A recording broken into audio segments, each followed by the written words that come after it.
Kamu mungkin udah nyoba segalanya, kayak kamu udah motong asupan karbohidrat dari piringmu, rela skip makan siang, Iya, nahan lapar seharian. bener banget. Kamu bahkan olahraga sampai tepar setiap hari. Tapi anehnya pas kamu bangun pagi, cek gula darah, angkanya tetap aja berantakan. Betul. Dan itu pasti bikin frustrasi banget. Parah sih. Kayak, kenapa gitu loh, tubuhmu seolah-olah mensabotase dirinya sendiri. Nah, hari ini kita bakal bongkar satu kebohongan biologis yang mungkin selama ini bikin kamu terjebak. Yaitu anggapan kalau karbohidrat itu musuh utamamu. Tepat. Jadi ini misi utama penelusuran mendalam kita kali ini. Kita pakai materi dari saluran YouTube Mastering Diabetes. Dan kita nggak cuma mau ngasih daftar kebiasaan sehat yang klise. Iya, bukan sekedar tips basi kayak kurangi makan manis gitu. Nah, kita bakal lihat 12 cara gampang berbasis sains buat memulihkan resistensi insulin. Tapi sebelum masuk ke solusinya, kita harus lurusin satu miskonsepsi yang diyakini hampir semua orang. Tolong jelasin dong apa yang sebenarnya terjadi di dalam sel kita. Gini, mari kita pakai analogi dari sumber materi kita ya. Ini analogi kunci dan gembok. Bayangin hormon insulin di dalam tubuhmu itu kayak sebuah kunci. Oke, insulin tuh kuncinya. Ya, dan sel-sel otot serta hatimu adalah gemboknya. Di tubuh yang normal, insulin datang, kuncinya masuk pas ke dalam gembok, diputar, dan pintu selnya kebuka. Terus glukosanya masuk gitu ya? Tepat banget. Glukosa dari makanan yang kamu konsumsi ngalir lancar dari darah, masuk ke sel, terus dibakar jadi energi. Dengar-dengar sih ini kayak sistem yang sempurna. Terus kerusakannya di mana buat orang yang resistensi insulin? Nah, kerusakannya tuh bukan di kuncinya, dan bukan di glukosanya juga. Tunggu, bukan di insulin atau gulanya? Bukan, kerusakannya ada di dalam gembok itu sendiri. Jadi seiring waktu, partikel lemak mulai numpuk di dalam sel otot dan hati. Kita nyebutnya lemak intraseluler dan lemak hepatik. Lemak di dalam sel. Iya, lemak yang numpuk ini bertindak persis kayak permen karet kering yang disumpel ke dalam lubang gembok rumahmu. Oh, wow. Permen karet di dalam gembok. Betul, tubuhmu masih produksi insulin, kuncinya ada. Tapi pas kuncinya mau masuk, dia terhalang sama si permen karet lemak ini. Kuncinya nggak bisa diputar, pintunya tetap ketutup. Bentar-bentar. Analogi permen karet ini masuk akal banget sih. Tapi kalau emang gitu, maksudku kalau gemboknya yang kesumbat lemak, kenapa selama puluhan tahun kita disuruh nyalain karbohidratnya? Nah, itu dia pertanyaannya. Kayak bayangin aku pulang bawa belanjaan karbohidrat, terus nggak bisa buka pintu karena ada permen karet di gemboknya. Masa aku buang belanjaanku dan nyalahin belanjaan itu gara-gara pintunya macet? Kan aku harusnya bersihin gemboknya. 100% benar. Yang menarik di sini adalah, kenapa narasi potong karbohidrat ini populer banget? Jawabannya tuh, karena ini solusi jangka pendek yang kelihatan berhasil. Kelihatan berhasil gimana maksudnya? Gini, pas gembok kamu kesumbat permen karet, gula kan numpuk di luar pintu, alias di aliran darahmu. Gula darah naik. Nah, kalau kamu berhenti makan karbo, ya otomatis gula darahmu turun sementara. Karena kamu nggak nambahin antrian di luar pintu kan? Pantes. Dokternya lihat angka gulanya turun, terus ngerasa masalahnya beres. Persis. Padahal gembok selmu tuh masih kesumbat. Permen karetnya masih nempel di situ. Kamu nggak nyembuhin masalahnya. Kamu cuma menghindari gejalanya aja. Begitu kamu makan sepotong buah, gula darahmu bakal meroket lagi karena pintunya belum dibenerin. Gila sih ini. Mengejutkan banget. Jadi satu-satunya cara buat membalikkan resistensi insulin secara permanen tuh dengan ngebersihin permen karet itu. Betul, ngeluarin tumpukan lemak dari dalam sel. Terus gimana cara kita mulai pembersihan ini? Kayaknya ini bukan cuma soal makanan doang kan? Jelas bukan. Ini bergantung banget sama jam kerja biologi seluler kita. Dan fondasi pertamanya tuh yang sering banget kita abaikan, yaitu tidur. Tidur. Maksudnya durasi tidur gitu. Iya, tidur yang selaras sama ritme sirkadian. Ada studi landmark yang disebut di materi kita, di mana orang dewasa sehat disuruh tidur cuma 4 jam semalam, selama beberapa hari. Terus gimana hasilnya? Hasilnya drastis banget. Cuma dalam hitungan hari, toleransi glukosa mereka langsung rusak. Sensitivitas insulinnya anjlok. Tunggu. Gimana kurang tidur bisa tiba-tiba ngeblokir pintu sel padahal mereka nggak ngubah makanannya? Ini soal sistem alarm darurat tubuhmu. Pas kamu kurang tidur, tubuh nganggap itu sebagai ancaman fisik. Jadi sistem saraf simpatik yang mode fight or flight itu jadi terlalu aktif. Mode bertarung atau lari ya. Terus hormon kortisolnya naik. Nah, itu dia. Kelenjar adrenalmu mompa kortisol gila-gilaan. Kortisol ini tugasnya mastiin kamu punya energi cepat buat kabur dari bahaya. Dia teriak ke hatimu, kita dalam bahaya. Keluarin semua cadangan glukosa ke darah sekarang. Wow, jadi hati kita ngebuang bertonton gula ke darah? Iya. Dan di saat yang sama, hormon stres ini bikin sel ototmu nolak insulin biar gulanya tetap di darah buat dipakai otak. Pantesan aja, gula darah puasa di pagi hari bisa bandel banget, padahal semalaman kita nggak makan manis sama sekali. Persis. Dan ini nyambung ke cara kita ngerespons kelelahan di pagi hari. Pas kamu kurang tidur, apa sih hal pertama yang kamu cari pas bangun? Nyari kopi sih pastinya. Kopi hitam. Iya kan? Dan kalau kita lihat gambaran yang lebih besar, mengingat kortisol memicu hati ngebuang glukosa, Bentar, disinilah ini jadi sangat menarik nih. Jadi kopi pagiku yang polos ini justru bikin hatiku makin banyak nyemprotin gula ke darah. iya. Mari kita lihat data biologisnya ya. Secara alami, tubuh itu punya mekanisme yang namanya dawn phenomenon atau fenomena fajar. Fenomena fajar. Oke. Sesaat sebelum bangun, tubuh ngelepasin gelombang kortisol buat ngebangunin kamu. Ini sedikit naikin gula darah biar kamu ada energi. Nah, kalau gula darahmu udah tinggi karena kurang tidur, terus kamu langsung nenggak kafein pas melek, Jangan bilang ini memperparah. kafein itu bertindak persis kayak nyiram bensin ke atas api. Bensin di atas api? Ya ampun, itu ngeri banget buat secangkir kopi hitam yang kuanggap nggak berdosa. Tapi gini, kita nggak lagi ngutuk kopinya ya. Ini soal kapan kamu minumnya. Kafein ngerangsang pelepasan kortisol lagi.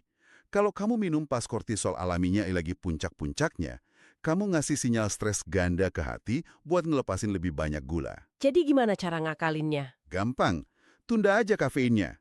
Kasih jeda sekitar 60-90 menit setelah bangun.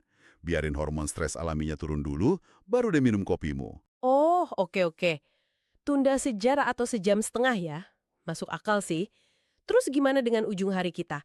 Kapan kita harus berhenti makan biar selaras sama jam biologi ini? Ini cara keenam dari materi kita, mengakhiri makan malam. Organ pencernaan, hati, dan pankreas tuh punya jam operasional. Kalau kamu makan berat atau ngemil tepat sebelum tidur, Kayak makan martabak jam 11 malam gitu ya? nah itu, kamu maksa sistem metabolikmu terus kerja produksi insulin, pas sel-sel itu harusnya masuk mode perbaikan dan detoks. Berhenti makan 2-3 jam sebelum tidur, itu mastiin pas kepalamu nyentuh bantal, insulinmu udah rendah. Jadi tubuh bisa mulai ngebakar si permen karet lemak tadi? Betul sekali. Ini tuh ibaratnya nyuruh staf restoran pulang tepat waktu, biar petugas kebersihan bisa ngepel lantai kan? Kalau pelanggan datang terus sampai tengah malam, restorannya nggak bakal sempat dibersihin. Analogi yang pas banget. Oke, kita udah bahas stres, tidur, kopi. Sekarang gimana soal nyingkirin sisa gula yang udah telanjur numpuk di darah? Harus banget ya nyiksa diri di gym sejam tiap hari? Nggak sama sekali. Malah, riset pada penderita diabetes tipe 2 nunjukin kalau ritme pergerakan itu jauh lebih penting daripada intensitas yang berat. Ritme pergerakan gimana maksudnya? Jalan kaki singkat, 3 kali jalan kaki sekitar 15-20 menit aja setelah makan, itu jauh lebih efektif ngeredam lonjakan gula darah daripada 1 kali jalan panjang di waktu lain. Wait. Kenapa bisa gitu? Kenapa jalan santai 15 menit abis makan nasi tuh lebih efektif daripada lari 10 kilo besok paginya? Disinilah otot kita jadi super menakjubkan. Pas ototmu kontraksi karena jalan ringan, ada keajaiban mekanis di dalam sel. Kontraksi ini memicu yang namanya translokasi GLUT4. GLUT4? Itu apa tuh? Bayangin GLUT4 ini kayak pintu darurat rahasia di sel kamu. Biasanya kan kamu butuh insulin buat muter gembok utama. Tapi pas kamu gerakin otot, pintu darurat ini naik ke permukaan sel dan langsung nyedot glukosa dari darah tanpa butuh insulin. Hah? Tanpa butuh insulin sama sekali, Iya. kamu secara harfiah ngeretas sistemmu. Kamu ngelewatin gembok yang kesumbat permen karet tadi dengan buka jalur belakang. Gila, aku suka banget visualisasi ini. Jadi kalau insulin itu pintu utama klub yang lagi macet karena penuh, jalan kaki abis makan itu kayak buka pintu samping rahasia yang langsung nyedot pengunjung masuk ke dalam klub. Wah, bener banget. Asal kamu gerakin otot segera setelah makan, kamu langsung bakar gula itu sebelum dia sempat bikin masalah di aliran darah. Terus gimana dengan orang yang seharian duduk di kantor? Nah ini cara keempat. Duduk diam 9 jam tanpa henti itu ngirim pesan kimiawi ke otot besarmu. Pesannya bilang, kita nggak butuh energi nih, matiin mesinnya. Jadi permintaan glukosanya anjlok. Banget. Ini memunculkan pertanyaan penting soal lingkungan perilaku. Jadi kalau kamu olahraga sejam pagi hari, tapi duduk 9 jam setelahnya, itu nggak cukup buat nebus kelumpuhan metabolikmu. Wah, jadi harus gimana? Pecah waktu dudukmu. Berdiri dan gerak ringan 2 menit aja setiap jam. Itu udah cukup buat nyalain lagi mesin GLUT4-nya. 2 menit setiap jam ya? Gampang banget sebenarnya buat jaga mesin metabolisme tetap nyala. Oke, dari luar udah, tidur udah, gerak udah.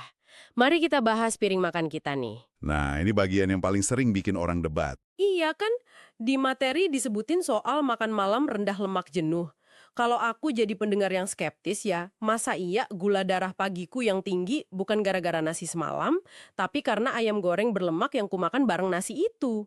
Memang ini paradoks yang susah diterima, tapi sainsnya nggak terbantahkan. Eksperimen klinis nunjukin kalau jumlah asam lemak bebas di darah dinaikkan, orang sehat bisa kena resistensi insulin cuma dalam hitungan jam. Hitungan jam, gimana lemak jenuh bisa nutup sistem secepat itu? Lemak jenuh, kayak dari daging merah berlemak, susu full fat, atau gorengan, itu gampang banget masuk ke membran sel. Terus dipecah jadi metabolit lipid. Dan metabolit ini yang jadi masalah. Banget. Metabolit inilah yang ganggu jalur sinyal insulin. Mereka ini permen karet paling lengket yang bisa nyumbat gembokmu. Pas kamu makan malam tinggi lemak jenuh, hatimu langsung resisten terhadap insulin. Malam itu juga.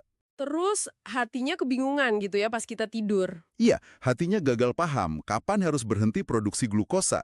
Jadi dia ngebuang gula terus semalaman, dan besok paginya, boom, gula darah puasamu melonjak. Pantesan, orang yang diet rendah karbo tapi tinggi lemak sering banget ngeluh gula darah puasanya masih tinggi. Jadi solusinya makan malam tinggi serat dan rendah lemak jenuh ya. Betul, sayuran, polong-polongan, serat itu bikin aliran nutrisi pelan dan stabil, ngirim sinyal tenang ke liver biar nggak panik bikin gula semalaman. Ini bawa kita ke satu mitos yang pengen banget aku bedah, mitos tentang buah.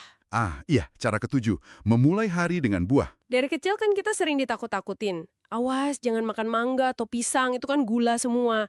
Tapi materi ini malah nyuruh sarapan buah tanpa rasa takut. Gimana ceritanya? Ini kesalahan masyarakat modern kita. Kita sering mereduksi makanan jadi cuma mikronya aja.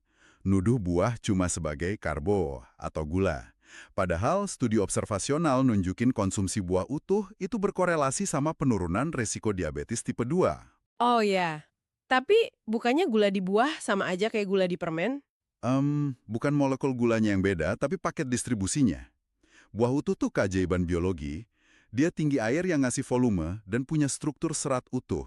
Seratnya kayak jaring gitu? Persis. Jaring di usus yang memperlambat penyerapan gula ke darah. Dan yang terpenting, buah nggak nyumbang lemak intraseluler sama sekali. Ingat analogi permen karet tadi? Iya, lemak jenuh kan permen karetnya. Nah, selama asupan lemak jenuhmu rendah, gembok selmu bersih. Kalau gembok bersih, karbohidrat dari buah bakal diurus tubuh dengan sangat efisien, tanpa lonjakan yang bahaya. Misahin karbo dari paket alaminya, yaitu serat, adalah awal mula bencana nutrisi. Oh, maksudnya kayak minum jus buah yang seratnya dibuang itu bahaya. Tapi kalau makan buah utuh aman-aman aja ya, menarik. Terus soal kayu manis nih, cara ke-8. Apa kita bisa naburin kayu manis di atas donat terus ngarep gula darah turun? Yang nggak gitu dong kerjanya. Kayu manis memang terbukti bantu sensitivitas insulin, tapi dia ini murni pemeran pendukung, bukan bintang utamanya. Kayak tambahan aja ya. Iya, nambahin setengah sendok teh ke oatmeal pagi itu bagus. Tapi dia nggak bakal bisa nutupin diet yang dasarnya udah berantakan. Ini cuma dorongan ekstra buat enzimnya aja. Paham, paham. Kayak masang spoiler di mobil balap ya. Ngebantu aerodinamika, tapi nggak guna kalau mesinnya mogok. Tepat banget. Nah, sekarang kita pindah ke cara ke-9 yang kedengerannya nggak ada hubungannya sama makanan atau olahraga. Secara harfiah, kita bisa bernapas buat nurunin gula darah. Gimana mekanismenya? Karena jujur aja, ini kedengerannya kayak sihir palsu. Ingat pembahasan soal kurang tidur dan kortisol tadi? Nah, pernapasan ini adalah antitesisnya. Di kehidupan modern kita sering stres mikro, kejebak macet, email kerjaan numpuk yang bikin kita napas pendek di dada. Terus sistem saraf simpati kita aktif terus. Iya, dan itu nyuruh hati ngebuang gula. Solusinya adalah pernapasan diafragma yang lambat lewat hidung, terutama pas embusan napasmu lebih panjang dari tarikan napas. Emang kenapa embusan napas panjang itu penting? Karena embusan panjang menstimulasi saraf vagus. Saraf ini tuh pengendali utama sistem parasimpatik, mode istirahat. Begitu diaktifkan, pelepasan kortisol langsung stop. Dan kalau kortisol stop, organ hati berhenti buang gula. Betul. Kutipan paling memukau dari sumber kita bilang, pergerakan membuka saluran pembuangan, pernapasan mengecilkan keran airnya. Wah, pergerakan membuka saluran pembuangan, pernafasan mengecilkan kerannya. Keren banget. Jadi, daripada panik pas gula darah agak tinggi, mending duduk diam, napas perut 3 menit, dan itu udah mematikan keran di hati. Gratis lagi. Iya banget. Dan ini juga nyambung ke cara ke-10. Yoga. Lakuin 15-30 menit yoga malam hari. Ini kayak combo ganda. Kombo ganda pernafasan sama regangan otot ya. Iya. Otot yang diregangkan narik sisa glukosa pelan-pelan, terus sistem saraf yang tenang bikin tidurmu nyenyak. Masuk akal. Terus ini langkah pamungkas nih, cara 11 dan 12. Sauna dan mandi es. Di sosmed kan lagi hype banget tuh orang-orang nyebur ke tong es. Apa ini wajib? Yang ini penting buat dilurusin. Manipulasi suhu emang punya sains yang solid. Sauna ningkatin fungsi pembuluh darah, mandi es mengaktifkan jaringan adiposa coklat atau lemak coklat. Tunggu, apa bedanya lemak coklat sama lemak perut yang kita benci itu?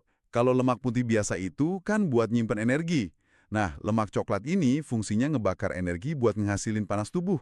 Pas kamu kedinginan, dia aktif dan nyedot glukosa dari darah dengan rakus sebagai bahan bakar. Wah, senjata metabolik super dong. Kenapa nggak semua orang berendam es aja tiap hari? Karena ini statusnya opsional. Terapi suhu ini nggak akan nyelamatin kamu kalau gaya hidup dasarmu bobrok.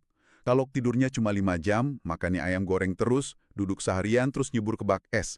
Kami cuma nyiksa diri sendiri. Nggak bakal membalikan resistensi insulin sama sekali ya? Nggak akan. Fondasinya harus kuat dulu. Perbaiki tidur, kurangi lemak jenuh, gerak. Baru deh, mandi es jadi penyempurna. Ibarat nyelapin cat mobil yang mesinnya udah jalan mulus ya. Oke deh, kalau kita rangkum semua ini, gambarannya jadi jelas banget. Kamu tuh bukan korban pasif dari tubuh yang rusak. Betul. Kamu lagi ngubah fisiologi utamamu secara fundamental kalau nerapin ini semua. Dengan napas yang ngatur stres, jalan kaki yang buka pintu darurat sel, tidur cukup buat nekan kortisol, dan makanan yang nggak nyumbat gembok sel. Dan pas permen karet di selmu udah dibersihin, toleransi tubuhmu terhadap makanan alami bakal balik seutuhnya.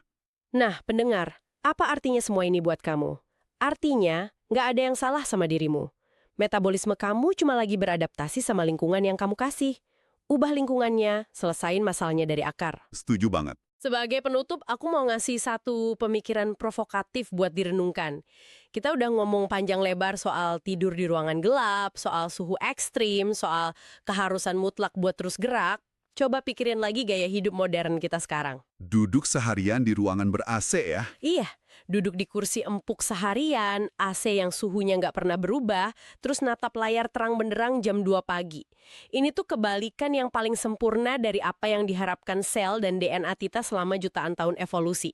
Jadi pertanyaannya, apakah kita yang tiba-tiba sakit dan rusak, ataukah lingkungan buatan di sekitar kita ini yang terlalu toksik sampai maksa metabolisme kita memberontak demi bertahan hidup? Sesuatu untuk kamu pikirkan hari ini.